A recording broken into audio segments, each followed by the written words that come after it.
Huwag kang basta pumili ng pinakamaganda ang kulay. Baka mali ang ginagawa mo sa pagpili ng future brood hen. Maraming breeder ang unang tumitingin sa hitsura. Pero ang totoo, hindi lang ganda ang batayan ng isang dekalidad na brood hen.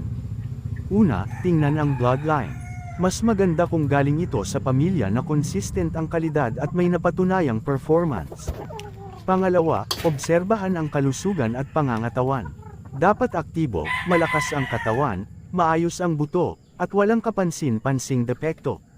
Pangatlo, piliin ang may tamang development. Ang brood hen ay dapat lamaking maayos at hindi na stunt o nahuli ang paglaki. At higit sa lahat, huwag magdesisyon base lang sa itsura.